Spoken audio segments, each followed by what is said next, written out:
ఆమె తన తల్లికి ఒకతే కుమార్తె, కన్న తల్లికి ముద్దు బిడ్డ. స్త్రీలు దానిని చూచి ధన్యురాళ్ళందరూ రాణులను ఉపపత్నులను దాన్ని పొగడుదురు. ప్రార్థన. ప్రేమ కలిగిన మహాపరిశుద్ధుడా, ఆశ్చర్యకరుడా, ఆలోచనాకర్త, నిత్యుడా, పూజ్యుడా, వేవేల దేవదూతల చేత కెరూబుల చేత ఇప్పుడు ఎల్లప్పుడూ యుగయుగాలు సదాకాలము పరిశుద్ధుడు పరిశుద్ధుడు పరిశుద్ధుడని పొగడబడుచునమా ప్రియా పరలోకపు తండ్రి, అక్షయుడా, అదృశ్యుడా, నీకు వందనాలు. ఈ శుక్రవార ఆరాధనలో తండ్రి, నీ సన్నిధానంలో నీ నామాన్ని స్మరించి ఆరాధించి పాటలు పాడాము, స్తుతిస్తున్నాము, ప్రార్థిస్తున్నాము. నీ వాక్యము కొరకై ప్రశ్న కలిగి ఆశ కలిగి ఇదిగో పరమగీత గ్రంథములో 6వ అధ్యాయము 8వ వచనాన్ని కూడా చదివి నీ సన్నిధానంలో ఎత్తిపట్టుకుంటున్నాం ప్రభువా. అందులో మాకు కావలసిన ఆత్మీయ జీవాహారాన్ని విరిచి వడ్డించి మమ్మల్ని బలపరిచి సంపూర్ణ సిద్ధి పొందే దిశగా నడిపించి ఏదో ఒకరోజు సంపూర్ణ సిద్ధిలో నాయన మమ్మల్ని కంప్లీట్గా పరిపూర్ణతలో ప్రభు మీరు నడిపిస్తారు. కాబట్టి నీ సహాయం లేకుండా, నీ ఆత్మాభిషేకం లేకుండా, దేవా నీ ఆత్మ సహాయం లేకుండా ఆ విధంగా మేము తండ్రి సంపూర్ణ సిద్ధి పొందడము, నీ వాక్యం చొప్పున నడవడం మాకు చేత కాదు. కాబట్టి మీరే మాకు సహాయం చేసి నడిపించి మాట్లాడి మహిమ పొందమని ప్రియరక్షకుడు యేసుక్రీస్తు నామమున ప్రార్థిస్తున్నాం తండ్రి, ఆమేన్. దేవునికి స్తోత్రం. ప్రియా దేవుని బిడ్డలారా, గత అనేక మాసములుగా అనేక నెలల నుండి ఈ పరమగీత గ్రంథము 1వ అధ్యాయం 1వ వచనం నుండి 2వ అధ్యాయం, 3వ అధ్యాయం, 4వ అధ్యాయం, 5వ అధ్యాయం, 6వ అధ్యాయం, అలా 1వ వచనం 6వ అధ్యాయం 1వ వచనం నుండి ఇప్పుడు 8వ వచనం వరకు కూడా ధ్యానిస్తున్నాం. 60 మంది రాణులను 80 మంది ఉపపత్నులను లెక్కకు మించిన కన్యకులను కలరు. నా పావురము నిష్కలంకురాలు ఒకతే, ఆమె తన తల్లికి ఒకతే కుమార్తె, కన్న తల్లికి ముద్దు బిడ్డ. స్త్రీలు దాన్ని చూచి ధన్యురాలందరూ రాణులను ఉపపత్నులను దాన్ని పొగడుదురు. హల్లెలూయా. పిల్లరా, 60 మంది రాణులను 80 మంది ఉపపత్నులను ఎవరు? లెక్కకు మించిన కన్యకలు కూడా కలరు. వాళ్ళెవరు? వీళ్ళందరికంటే నా పావురము, నా నిష్కలంకురాలు ఒకతే అని ప్రభు అయిన యేసుక్రీస్తు వారు ఒక ఆమెను గూర్చి కూడా చెబుతున్నాడు. ఆమెను గూర్చి చెబుతున్నది ఓకే, కానీ అంతకంటే ముందుగా ఈ 60 మంది రాణులు ఎవరు? 80 మంది ఉపపత్నులను లెక్కకు మించిన కన్యకులను కలరు. ఇక్కడ 3 వర్గాలు మనకు కనబడుతుంది. 60 మంది రాణులు, రెండవదిగా 80 మంది ఉపపత్నులు, ఇంకా లెక్కకు మించిన కన్యకులను కలరు. ఈ 3 వర్గాలు వారు కూడా ఉన్నారట. ఎవరు వీరు? ఈ సందర్భములో ప్రాణప్రియుడైన యేసుక్రీస్తు వారు చెబుతూ ఉన్నాడు, 60 మంది రాణులట, 80 మంది ఉపపత్నులట, లెక్కకు మించిన కన్యకులను కలరు. పిల్లారా, మనము కాస్త లోతుగా వెళ్దాం. లెక్కకు మించిన కన్యకలను కలరు అట. కన్యకలు లేదా పెండ్లి కాని ఒక స్త్రీని కన్యక అంటారు. ఇలాంటి కన్యకలు లేదా ఇటువంటి స్త్రీలు లెక్కకు మించినంటే మనం లెక్కించడానికి కొన్ని అంకెలను పలుకుతాం, రాస్తాం. 1, 10, 100, 1000, 10,000, 1,00,000, 10 లక్షలు, కోటి, 10 కోట్లు. తర్వాత మిలియన్స్, బిలియన్స్, ట్రిలియన్స్. తర్వాత డాష్ డాష్ ఇన్ఫినిట్, అనంతం. లెక్కించలేం మరలా. అంత లెక్క కూడా మనకు అవసరము లేదు. కానీ దేవునికి అవసరమే. దేవునికి లెక్కలని తెలుసు. ఆయన నక్షత్ర రాశులను లెక్కించాడు. మనకు అక్కర్లేదు అనుకున్న మన తల వెంట్రుకలన్నీ కూడా లెక్కించాడు. మన చర్యలన్నీ కూడా ఆయన లెక్కించాడు. మన మాటలన్నీ కూడా ఆయన లెక్కిస్తాడు. మన క్రియలన్నీ కూడా ఆయన లెక్కిస్తాడు. లెక్కకు మించిన కన్యకులు అంటే ఆయనకి లెక్కకు మించిన కాదు, ఆయన లెక్కకు కూడా అందని వారని కాదు. ఎప్పుడు అలా భ్రమించకండి. అవి ఎన్నైనా సరే దేవుని దగ్గర కౌంటబుల్, లెక్కే. లెక్కకు మించినంటే మన భాషలో మనము కష్టం దాన్ని చెప్తే, ఆయన చెప్తే మన భాషలో అది అర్థం కాదు మనకి. తన భాషలో మనకు చెబితే మనకు అర్థం కాదు. కాబట్టి నా కుమారుడా, ఇప్పుడైతే అది మీకు అర్థం కాదు, అది లెక్కకు మించినవని మీరు తెలుసుకోండి. దట్స్ ఆల్ అంటాడు ఆయన. చాలా విషయాలు అంతే. మన క్యాలిక్యులేషన్ వేరు, తన క్యాలిక్యులేషన్ వేరు. మన అంచనా వేరు, తన అంచనా వేరు. మన లెక్క వేరు, ఆయన లెక్క వేరు. కాబట్టి లెక్కకు మించిన కన్యకులు ఉన్నారు బిడ్డ అంటే మన లెక్కలో చెప్తున్నారు. ఇప్పుడు 100, 1, 10, 100, 1000, 10,000, 1,00,000, 10 లక్షలు, కోటి, 10 కోట్లు, millions, billions, trillions, dash dash infinite అని చెప్పా. ఇంకా దాని తర్వాత అదేదో చెప్తే మనం కన్ఫ్యూజ్ అయిపోతాం. కాబట్టి ప్రస్తుతానికి నీ బుర్ర చక్కగా పనిచేయాలి. ఇంకా దానికి అవతల పొలిమేర అవతలకి వెళ్ళామనుకో, నీ బుర్ర ఖచ్చితంగా 1000 చెక్కలైపోద్ది. కాబట్టి నీ పరిమితిని బట్టి నేను చెప్పేది ఏదో మీరు విన అంటాడు ఆయన. హల్లెలూయా, హల్లెలూయా. అందుకని కొన్ని విషయాల్లోకి మనము వెళ్ళకూడదు. దేవుడు నమ్మమంటే దాన్ని నమ్మి తీరాలి. నమ్మలేదుగా ఆదాము, అవ్వ, మీరు అది తినొద్దు, తింటే చస్తారు అని ఊరుకోవాలిగా. ఆయన చెప్పేదేంటి, మనం వినేదేంటి, అసలు ఏముందో చూద్దాం అనుకున్నారు. ఏమో 1000 చెక్కలు కాదు, 1000 సంవత్సరాలు 1000 చెక్కల మెంటల్ యాటిట్యూడ్ అనేది సర్వ ప్రపంచానికి వచ్చింది. అవునా కదా? కాబట్టి దేవుని వెతకడం జరగదు, దేవుని దూషిస్తారు, నానా రకాలైన. అతను ఆదాము నుంచి పుట్టిన పిల్లలమే కదా, దేవుడు వద్దన్న పని చేసిన చాలు, ఇక నీకు ఇది చాలు అని చెప్పిన తర్వాత కూడా ఇంకేదో మనము ఊహించి ఆలోచించిన మనకేమవుద్దు అనుకుంటే అది క్షేమము కాదు. పౌలు విషయంలో కూడా చెప్పేశాడు. ఏంటో తెలుసా? ప్రభువా, మరి నాకొక బలహీనత ముందుగా తీసేస్తే బాగుంటుంది కదా ప్రభు అంటే, నా కృప నీకు చాలు.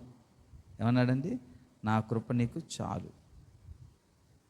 పౌలు గారిలో ఆ బలహీనత ఏదో ఉంటే తీసేస్తే ఇక పౌలు గారు పూర్తిగా యేసు ప్రభువారు నేను ఒకటే, తను పూజించిన నన్ను పూజించిన ఒకటే అంటాడేమో, చెప్పలేం. అంత అద్భుతమైన ప్రత్యక్షతలు పౌలుకి కలిగాయి. కాబట్టే దేవుడు చెప్పాడు, నా కృప నీకు చాలు అంటే వినాలి. That's all. అలాగే లెక్కకు మించిన కన్యకలు కలరు. అంటే ఎంత అంటే నీ లెక్క నా లెక్క ఎంత వేసినా దాన్ని లెక్కేయలేము. ఇంకా దానికి మనం ఎంత లెక్కేసామో దానికి ఇంకా కొన్ని కోట్ల రెట్లు ఎక్కువ ఉంటాయి. అంతమంది కన్యకలు ఉన్నారట. అయితే వీళ్ళందరూ ఎక్కడ ఉన్నారు? అంతే కదా, ఎక్కడున్నారు? సర్కస్లోనా? మరి పార్కులోనా? ఎవరి కన్యకలు? దేవుడు చెబుతున్నటువంటి అది లోతైనటువంటి భావము, మర్మము. కన్యకలు, కన్యక అనే మాట పరిశుద్ధ బైబిల్ గ్రంథములో అపోస్తలుడైన పౌలు కూడా రాశారు. కొరింథీయులకు రాసినటువంటి 2వ పత్రిక చూడండి పిల్లారా, 11వ అధ్యాయం అనుకుంటున్నాను. 1 కొంచెం అవివేకముగా నేను మాట్లాడినను మీరు సహింపబలనని కోరుచున్నాను. నన్ను గూర్చి మీరు ఎలాగైనాను సహించుడి. దేవాశక్తితో మీ ఎడల ఆసక్తి కలిగి ఉన్నాను. ఎందుకనక పవిత్రురాలైన కన్యకునుగా ఒకే పురుషునికి అనగా క్రీస్తుకు సమర్పింపవలనని మిమ్మును ప్రదానము చేసి తిని. హల్లెలూయా. ఎవరిని ప్రదానం చేశాడట? యేసయ్యకు చేశారు. పెళ్ళికొడుకు ఓకే, పెళ్ళికొడుకేమో యేసు ప్రభువారే. పెళ్ళి కూతురు ఎవరు ఇక్కడ?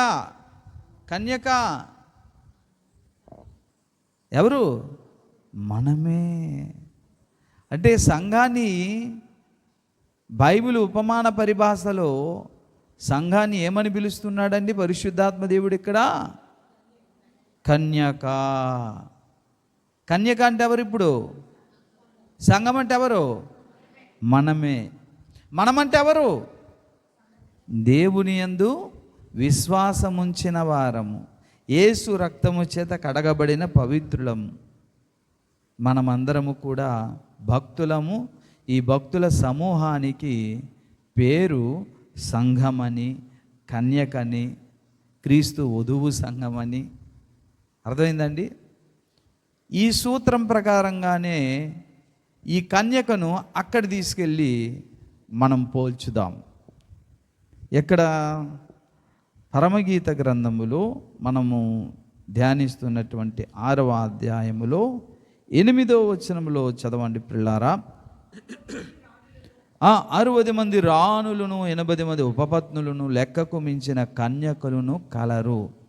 ఆ ముందు వచనాలు కూడా ధ్యానంలోకి వెళదాము. కానీ ముందు కన్యకలు అనే మాటను గమనిస్తే, ఇప్పుడు భూమి మీద యేసు ప్రభువారు నమ్మిన భక్తులందరినీ కలిపి భూమి మీద ఒకే సంఘం అంటారా? 100 సంఘాలు, 10,000 సంఘాలు అంటారా? చెప్పాలి. ఎస్. అంటే భూమి మీద భక్తులందరూ కూడా దేవుని కొరకు ఒకే సంఘం. దాన్ని సార్వత్రిక సంఘము లేదా క్రీస్తు సంఘము అంటారు. మన పక్క సంఘము కానీ, ఎదురు సంఘం కానీ, వేరే ఊర్లో ఉన్న సంఘాలు కానీ, వాళ్లకు మనకు మధ్య డినామినేషన్ పరంగా కొన్ని విషయాలు పడకపోవచ్చు. కానీ దేవుడు వచ్చిన తర్వాత తప్పులు సరిచేస్తాడు. కానీ భూమి మీద ఉన్న సంఘాలలో కొంతమంది దేవుని చిత్త ప్రకారమైనటువంటి సిద్ధాంత ప్రణాళిక ప్రకారంగా ఉన్నవారు, భక్తులు, యథార్థవంతులు ఉన్నారు. పాపులు కూడా కొందరు ఉంటారు. కాబట్టి మెట్టుకు ప్రపంచంలో ఉన్న అన్ని దేశాల్లో, అన్ని సంఘాల్లో కొంతమంది పరిశుద్ధులు ఉంటారు, కొంతమంది పాపులు ఉంటారు. అయితే ఎవరెవరైతే పరిశుద్ధులైతే ఉన్నారో, దేవుని చిత్తానుసారముగా రక్షించబడ్డారో వారందరూ భూమి మీద, అది ఏ జాతి అయినా, ఏ ప్రాంతమైనా, స్త్రీ అయినా, పురుషుడైనా, ముసలోడైనా, ముసలమ్మైనా, అందరం కలిపి యేసయ్యకు మనము వధువు సంఘముగా, కన్యకనుగా దేవుడు లెక్క కట్టాడు. అర్థమైందండి? భూమి మీద ఉన్న భక్తులకు, భూమండలం మీద ఉన్న భక్తులకు, సకల కాలాలలో ఉన్న భక్తులకు, పౌలు కాలంలో, యేసయ్య కాలంలో, జాన్ వెస్లీ గారి కాలంలో, మార్టిన్ లూథర్ గారి కాలంలో ఉన్న ఈ భక్తులందరినీ కలిపి మన వరకు, రాబోయే తరం వరకు కూడా అందరినీ ఏమనండి బైబిల్ పిలుస్తుంది? కన్యక. ఒప్పుకుంటారా లేదా? ఓకే, ఒక కన్యక అయితే మనకు మచ్చుకు దొరికింది. ఎవరా కన్యక చెప్పండి? ఎవరు? ఎవరు? సులమిత్ అంటే మనమే. కానీ ఒక్క కన్యక అయితే ఉంది. ఇక్కడ కన్యకలు ఎంతమంది అట? 100, 200? కోట లెక్కకు మించి. వీళ్ళెవరు మరి? వీళ్ళెవరంటే నేను టూకీగా చెప్తాను. ఈరోజు వచ్చే శుక్రవారం దీన్నే మరలా కాస్త లోతుగా వెళ్ళాలి. 8వ వచనం ఇప్పటికైతే అవ్వదు.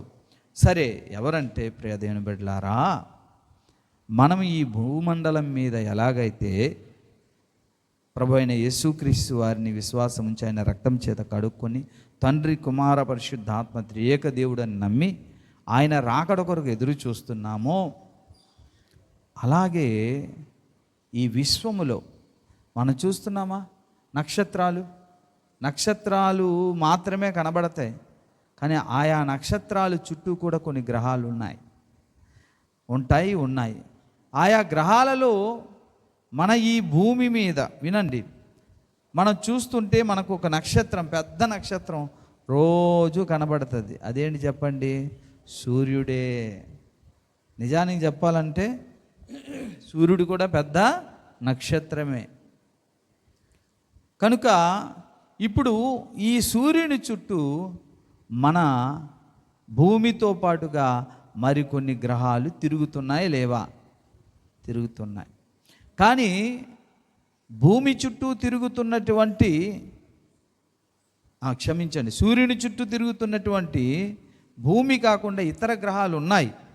ప్లేసెస్ అయితే ఉంది, బంగారాలు, వజ్రాలు, వైడూరాలు, ఏవో గ్యాసులు, ఇవి అవన్నీ ఉన్నాయి. నానా రకాలైనటువంటి వాయువులు కూడా ఉంటాయి వేరు గ్రహాల్లో. అర్థమైందండి? బుధుడు, తర్వాత శనిగ్రహం, తర్వాత ప్లూటో, నెప్ట్యూన్, ఇవన్నీ ఉంటాయి కదా మనం చదువుకున్నదే. అయితే ఆయా గ్రహాలలోనైతే జీవరాశులు అనేవి ఉండవు. నివాసయోగ్యమైన గ్రహం అంటూ భూమి మీద ఈ సౌర కుటుంబములో, అంటే సూర్యుని చుట్టూ ఉన్న నవగ్రహాలను సౌర కుటుంబం, సూర్యుని కుటుంబం అంటారు. కుటుంబములో ఒకటే జీవము గల భూమిలా ఈ భూమి మీద జీవరాశులను దేవుడు సృజించాడు. జంతువులు, పక్షులు, ప్రాకు పురుగులు, ఆకాశం ఎగిరే పక్షులు కానీ, జంతువులు కానీ, సముద్రంలో చేపలు కానీ, మనుషులు కానీ, ఇలా జీవరాశులను ఉన్న అందులో శ్రేష్టమైన జాతి మానవ జాతి. ఆయన రూపంలో చేశాడు. ఆయన రూపంలో చేసి మనల్ని అందరూ రక్షించి తన కన్యకునిగా కూడా దేవుడు ఏర్పాటు చేశాడు. ఇదంతా ఎక్కడి చరిత్ర? మన సౌర కుటుంబం యొక్క చరిత్ర. సూర్యుడు తండ్రి అనుకోండి, తన చుట్టూ తిరుగుతున్న మనం అందరం కూడా పిల్లలం అనుకోండి, అందుకే సౌర కుటుంబం అన్నారు. అలాగే ప్రియులారా, ఇటువంటి సూర్య కుటుంబాలు, సౌర కుటుంబాలు లెక్కలేనన్ని ఉన్నాయి. అర్థమైందండి? మన పక్కనే ఇంకో కుటుంబం ఉంది. ఇప్పుడు నేనున్నాను, నేను యజమాని, నా భార్య, నా పిల్లలు, నా మనవడు, మనవరాళ్ళు ఒక ఇంట్లో నివసిస్తున్నాం. అవునా? ఒక ఇంట్లో నివసిస్తున్నాం. మరి ప్రక్కనే ఇంకో ఇల్లు ఉంది, అదో కుటుంబం. అవునా కాదా? ఈ పక్కకు వస్తే ఈలో కుటుంబం, అలా పక్కన ఇంకో, అలాగే ఇన్ని కుటుంబాలన్నీ కలిపి దాన్ని ఏమంటారండి? వీధి అంటారు. ఆ వీధిలో ఎన్ని కుటుంబాలు ఉన్నారు అని అడుగుతారు. చూసారా?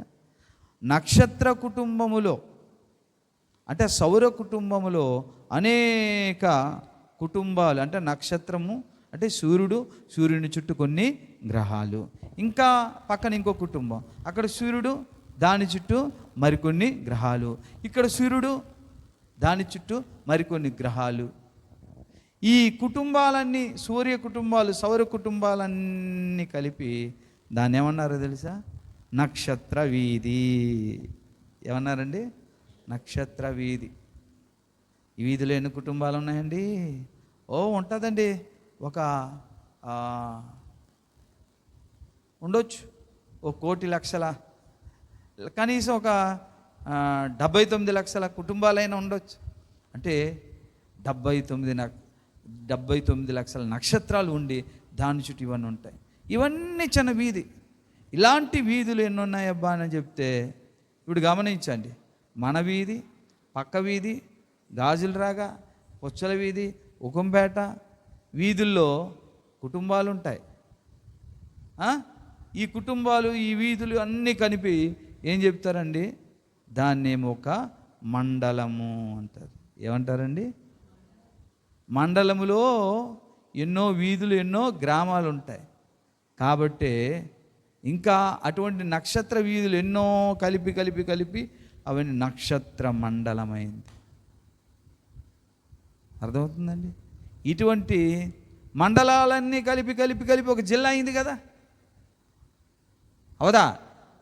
అలాగనే ఇలాంటి ఈ నక్షత్ర మండలాలన్నీ కలిపి కలిపి కలిపి కలిపి అదొక గెలాక్సీ, మిల్కీవే, నెబ్యులా అని చాలా పేర్లు అన్నమాట. ఒక్కటి కాదు, ఆ నక్షత్ర వీధిలో ఉండేటటువంటి నక్షత్రాలన్నీ కూడా కలిపి అందులో వీధి పెద్ద ఉంటాడు కదా, వీధి పెద్దలాగా ఈ నక్షత్రాలన్నిటికీ కూడా పెద్ద నక్షత్రం ఉంటుంది మళ్ళీ మధ్యలో. అర్థమైందా? ఈ నక్షత్రాలన్నీ కూడా ఈ పెద్ద నక్షత్రం చుట్టూ తిరుగుతుంది. ఆ పెద్ద నక్షత్రాన్ని ఏమంటారంటే వెగా, బ్రహ్మ నక్షత్రం అంటారు. ఏ నక్షత్రం అండి? ఆ బ్రహ్మ నక్షత్రం చుట్టూ, ఆ వెగా చుట్టూ మన సూర్యుడు కూడా తిరుగుతుందన్నమాట.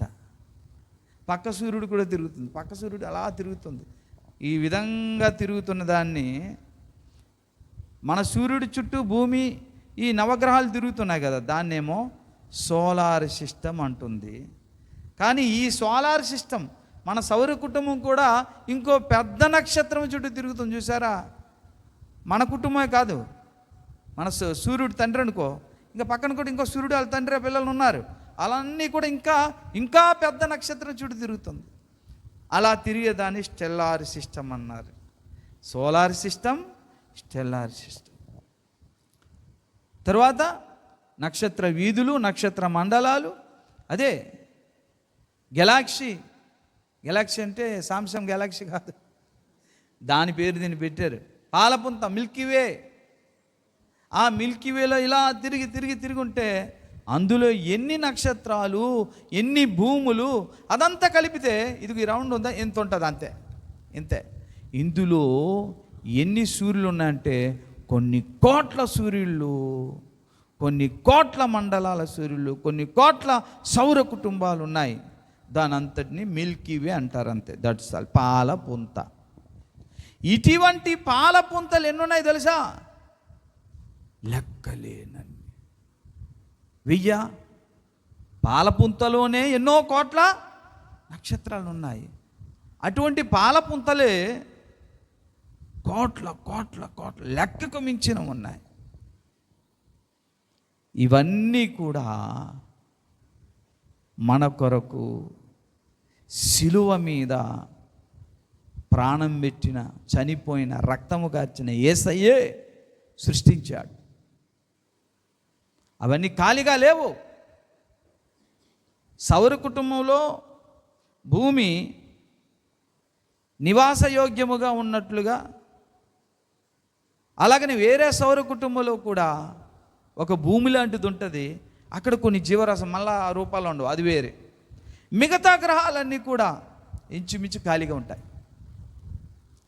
మన సైన్సిస్టులు ఏం చేస్తున్నారంటే ఇప్పటికీ భూమి మీద మానవ జాతి ఉంది, జీవరాశులు ఉన్నాయి, ఇంకా వేరే గ్రహాల్లో ఎక్కడైనా జీవరాశులు ఉన్నాయని కనిపెడుతున్నారు. వారి జీవితంలో మన సౌర కుటుంబంలో ఎన్ని గ్రహాలు తిరిగినా వేరొక జీవులు నివసిస్తున్నారని కనిపెట్టలేరు. ఎందుకో తెలుసా? బాగా వినండి. కేవలము సూర్యుని చుట్టూ తిరిగే గ్రహాలలో ఒక భూమిని మాత్రమే దేవుడు ఏర్పాటు చేశాడు. మిగతావన్నీ కూడా ఎంటీగా ఉంచాడు. అది ఆయన చిత్త ప్రకారంగానే. ఇంకా నెక్స్ట్ ఎక్కడ ఉంటుందో తెలుసా? పక్కన మరొక సౌర కుటుంబం ఉంది. ఆ సౌర కుటుంబంలో సూర్యుడు ఉంటాడు. నవగ్రహాలు, దశగ్రహాలు తెలీదు, ఉంటాయి. అందులో మాత్రము ఇలాంటి భూమి లాంటిది ఒకటి ఉంటుంది. వేరే సౌర కుటుంబానికి మనం ఇప్పుడు వెళ్ళాలనుకుంటే ఇప్పటి టెక్నాలజీ ద్వారా రాకెట్స్ ద్వారా వెళ్ళలేరు, కష్టం, ఇంపాసిబుల్, వెళ్ళలేరు. మన సౌర కుటుంబంలో ఉన్న గ్రహాల చుట్టూ తిరగడానికే వయసు అయిపోతుంది, మానవ జాతి వయస్సు. ఇంకా పక్క సౌర కుటుంబంలోనికి వెళ్ళాలంటే ఆ సిగ్నల్స్ ఇటు రావు. ఒకవేళ వెళ్తే అర్థమవుతుందండి, ఒక అయస్కాంత శక్తి లాంటిది ఉంటుంది. నక్షత్రాలు తమ పరిధిలో వచ్చిన వేటినైనా వాటి వైపు లాగేసుకుంటాయి. కాబట్టి బార్డర్ దాటి అటు వెళ్ళిపోవడం, ఇంకా ఇక వచ్చేది లేదు. అర్థమవుతుందండి. అంతెందుకు, మనం అంతరిక్షంలోకి వెళ్ళి ఈ శాటిలైట్స్ ఉంచుతారు కదా, అందులో బయటపడితేనే తిరిగి రావడానికి అవకాశం లేదు, అక్కడ తేలడమే. ఆ శరీరం కుళ్ళిపోదు, చావదు, ప్రాణం పోతుంది, అంతే, దట్స్ ఆల్. మరి భూమి మీదకి వచ్చేది లేదు. దేవుని సృష్టి అంత సిస్టమేటిక్గా చేశాడు. మానవుణ్ణి జ్ఞాపకం చేసుకోవడానికి వాడు ఏ పాటి వాడు అన్నాడు, మనల్ని జ్ఞాపకం చేసుకోండి దేవుడు. అర్థమైందండి. ఎందుకు అంటే ఆయన సృజించినటువంటి మానవులం కాబట్టి. మనలాగనే ఈ అనంత విశ్వములో కోటాను కోట్ల సూర్యమండలాలలో, నక్షత్ర మండలాలలో కూడా అక్కడక్కడ భక్తులు దేవునికి ఉన్నారు. దేవునికి స్తోత్రం. అర్థమైందండి. అమ్మా వినండి, మన ఈ చరిత్ర, మానవ జాతి చరిత్ర 6000 సంవత్సరాలు దాటిందంతే. కానీ ఇతర లోకాలలో ఉన్నవార జీవిత చరిత్ర వయస్సు 6000 సంవత్సరాలు, 10,000 సంవత్సరాలు కాదు, ఎన్నో లక్షల వేల యుగాలే. వాళ్ళ దగ్గర మన వయసు చాలా తక్కువ. అప్పటి నుంచి కూడా దేవుణ్ణి వారు ఆరాధిస్తున్నారు. అందుకే వారిని బైబిల్ సెలవిస్తుంది, భూమి మీద ఉన్న భక్తులందరూ ఒక కన్యక అయితే విశ్వములో ఆయా నక్షత్ర మండలాలలో ఆ సౌర కుటుంబాలలో ఒక్కొక్క భూమి లాంటి గ్రహం మీద వాళ్ళు కూడా కొంతమంది ఉన్నాం. నీ రూపం నా రూపం కాదు, వేరు వేరు డిఫరెంట్ రూపాలు, వ్యక్తులే వారు కూడా దేవుడంటే ఆరాధించే భక్తులే. అర్థమైందండి. వారు భక్తుల సమూహము ఒక కన్యక, ఈ సైడ్ భక్తుల సమూహం ఒక కన్యక, అలా ముందున్నటువంటి సౌర కుటుంబంలో ఉన్నటువంటి ఆ భూమి మీద ఉన్న భక్తుల సమూహం ఒక కన్యక. ఇలాగా ఒక్కొక్కటి వేస్తే మన బ్రతుకే చాలదు. ఎంతమంది భక్తుల సమూహాలు విశ్వములో ఉన్నారు, వారందరినీ కూడా దేవుడు ఏమంటున్నాడండి, కన్యకలు. హల్లెలూయా, హల్లెలూయా, కన్యకలు. కానీ వారందరికంటే మన స్పెషల్ అండి, రియల్ అండి. వచ్చేవారు మీకు లోతుగా తీసుకెళ్తాను. కాబట్టి పైన ఎవరు ఉన్నారా అనుకుంటే ఉన్నారు, మనం ఖాళీగా లేము, మనం ఒంటరిగా లేము. ఇక్కడ విశ్వంలో దేవుడు ఉన్నాడు, దేవుడు సృష్టి దేవదూతలు ఉన్నారు, వేరు వేరు గ్రహమండలాల్లో, అంటే నక్షత్ర మండలాల్లో, ఆయా భూములలో ఆయా జాతులు ఏవేవో ఉన్నాయి. వారిని కూడా ఆజ్ఞాపించారు పాట పాడుతూ దావీదు. మనందరికీ తెలుసు. ఆ మాట చదివి ముగిస్తాను. దావీదు కీర్తనలు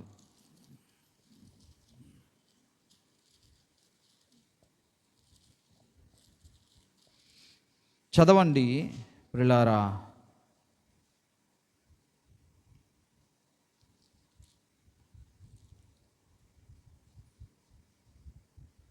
నూట 48వ దావీదు కీర్తన మొదటి వచనాన్ని చదువుతున్నాను. యెహోవాను స్తుతించుడి, ఆకాశవాసులారా యెహోవాను స్తుతించుడి. అమ్మా, ఎవరైనా అనౌన్స్మెంట్ చేస్తూ మనల్ని పిలుస్తారు, లంకాపట్నము నివాసులారా అనరా? చెప్పండి, ఈ నివాసులందరూ ఎక్కడున్నాం? లంకాపట్నంలో. ఇప్పుడు దావీదేమంటున్నారు చూసారా పాట పాడుతూ, ఆకాశవాసులారా. ఇదేంటి ఆకాశం అంటే భూమి పైన కదా, ఆకాశంలో ఉన్నారు, ఇంకా అక్కడ ఎవరో నివసిస్తున్నారు. ఆకాశవాసులారా యెహోవాను స్తుతించుడి. హల్లెలూయా, హల్లెలూయా. ఉన్నత స్థలముల నివాసులారా ఆయనను స్తుతించుడి. ఇది ఎక్కడన్నా మాట అండి? ఆకాశంలో ఎవరో ఉంటే ఈయన కేకేస్తే వాళ్ళు వింటారా? ఉన్నారు, అక్కడ వారు ఉన్నారన్న సంగతి దావీదు కూడా దీర్ఘదర్శి కదా, చూచాడు. ఇప్పుడు మనం ధ్యానించిన విధంగానే, ఓహో మేము ఒంటరి మాత్రం కాదు, దేవుడు అన్నిటినీ చేశాడు. వారు స్తుతిస్తున్నారు, ఇప్పుడు మేము స్తుతిస్తున్నాం అని ఆనందించి పాట పాడుతూ గానం చేస్తున్నాడు. ఆయనను స్తుతించుడి, ఆయన దూతలారా మీరందరూ ఆయన స్తుతించుడి, ఆయన సైన్యములారా మీరందరూ ఆయన స్తుతించుడి. మళ్ళీ సూర్యచంద్రులారా ఆయన స్తుతించుడి, కాంతిగల నక్షత్రములారా మీరందరూ ఆయనను స్తుతించుడి, పరమాకాశములారా ఆకాశం పైనున్న జలములారా ఆయనను స్తుతించుడి. ఏండి, ఈయనకి ఏదైనా పిచ్చి పట్టిందంటారా? పిచ్చి పట్టిందా? ఆకాశం పైన జలములారా పరమాకాశంలారా అంటున్నారు. మాట్లాడతాయి అవి? మాట్లాడతాయి, వింటాయి. అక్కడ ఉన్నారు కొందరు. దేవుని సృష్టి అద్భుతం అండి, అద్భుతం. కనుక ఈ విశ్వ సృష్టి క్రమంలో అనేక సూర్య కుటుంబాలు, అనేక సౌరమండలాలు, ఆ మండలాలు గ్రహాల్లో మన భూమి లాంటి ఒక గ్రహం, ఆ గ్రహం మీద మనకు ఎలాగైతే దేవుడు సృజించారో వారిని ఏదో ఒక రకంగా కలుగు చేశాడో, కలుగునుగా కానీ కలిగాయో, మన రూపంలో ఉన్నారో లేరో అది మనకు తెలియదు. కానీ ఆకాశంలో మాత్రం నివసించేవారు కొందరైతే ఉన్నారు. అందుకే కదా ఆకాశవాసులారా స్తుతించండి అన్నాడు, పరమాకాశములారా స్తుతించండి అన్నారు. దావీదు పిచ్చోడని నమ్ముతారు మీరు? ఎవరు నమ్మరు. ఎందుకంటే అతను స్పృహ కలిగి పరిశుద్ధాత్మ పూర్ణుడై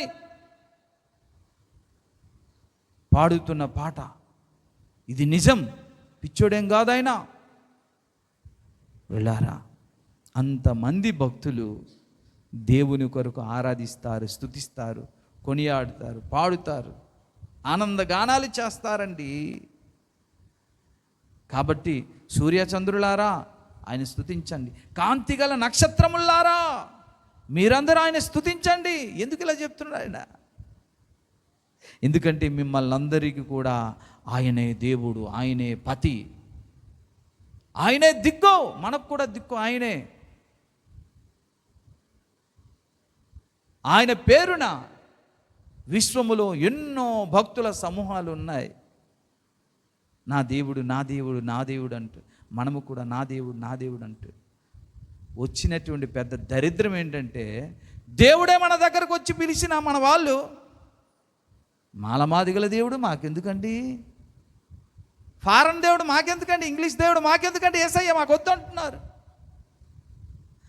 ఆయనకేమో విశ్వములో కోటానుకోన భక్తులు స్తుతిస్తూ ఆరాధిస్తుంటే, మహిమ కలుగజేయాలని ఆరాటపడుతుంటే వారు యేసయ్య భూమి మీద మానవుల యొక్క పరిస్థితిని బాగా అర్థం చేసుకొని వీరు నరకం వెళ్ళడం అది సమంజసమైన పద్ధతి కాదు అని నరకము నుండి తప్పించడానికి మన రూపంలో తన రక్తాన్ని కార్చి వచ్చి చనిపోయి తిరిగి లేచి నన్ను నమ్మండి మీకు మోక్షాన్ని తీసుకెళ్ళిపోతాను, యుగ యుగాలు జీవిస్తానని కోరి ఉండొస్తే రిజెక్ట్ చేస్తున్నారు. యేసుని ఎవరు నమ్మట్లే. కుటుంబంలో ముగ్గురుంటే ఒకరు ప్రభుని నమ్ముతారు, ఇద్దరు రావట్లే. 10 మంది ఉంటే ముగ్గురు నమ్ముతారు, 7గురు రావట్లే. మాకొద్దు మాకొద్దు అంటున్నారు. దీనికంటే దరిద్రం దౌర్భాగ్యం మరొకట్లేదు. అందుకే దేవుడు మనకి ఇస్తున్న రక్షణ కృప వెలకట్టలేనిదండి. ప్రధానమంత్రి నువ్వై అండి 1,00,000 కోట్లు సంపాదించి ప్రభుపాదాలు ధరపెట్టి నన్ను రక్షణ దయచేయమన్నా ఆయన ఇచ్చే రక్షణ నువ్వు కొనలేవు, వెల కట్టలేవు. అంత ఉచితమైన రక్షణ యేసయ్య తన కృపతో మనల్ని చూపి తను నమ్మినందుకు తన రక్తం చేత మనల్ని కడిగి పరిశుద్ధులుగా తీర్మానించి తన మోక్షానికి తీసుకెళ్ళడానికి వచ్చిన దేవుడు. పైపెచ్చి ఈ భూమి మీద ఉన్న భక్తులనే ఆయన తన అర్ధాంగిగా, తన పట్టామహిషిగా, తన పట్టపు రాణిగా ఆయన చేసుకుంటున్నాడంటే అది మన ఊహకు, మన ఐడియాలజీకి అందనిది. అందుకే క్రీస్తు ప్రేమ మన జ్ఞానమునకు మించినదయ్యా. అర్థం కాదు. ఏమిచ్చా ప్రభా నాకు అని ఎప్పుడు అడగలే నా దేవుడు. ఎప్పుడు అడగనండి, నేను నిజంగా అడుగుతున్నానా, ఏమిచ్చా ప్రభా నాకు అని ఎప్పుడు అడగను. ఆయన రక్షించాడు చాలు. ఆయన నా కొరకు భూమి మీదకి వచ్చి ప్రాణం పెట్టాడు, అది చాలు. ఆయన నన్ను విమోచించాడు, అది చాలు. కొడుక అన్నాడు, అది చాలు. ఇంకేం కావాలి చెప్పు. అంత గొప్ప రక్షణ ఇచ్చాడు పిల్లారా. ఇచ్చి తన సొత్తుగా మనల్ని స్వీకరించి తన రాణిగా, పటపు రాణిగా తన పక్కన కూర్చోబెడుతున్నాడు. అదంతా వచ్చే వారంలో మరలా వివరిస్తాను. కాబట్టి ప్రార్థన చేద్దాం. తల్ల వంచండి. నా విమోచకుడు సజీవుడు, నన్నంతగా ప్రేమించాడు, నన్నెంతగానో ప్రేమించెను, నన్నెంతగానో కరుణించెను. సుడు నా పాపము, నా శాపము తొలగించెను, నన్ను కరుణించెను, నన్నంతగానో ప్రేమించెను.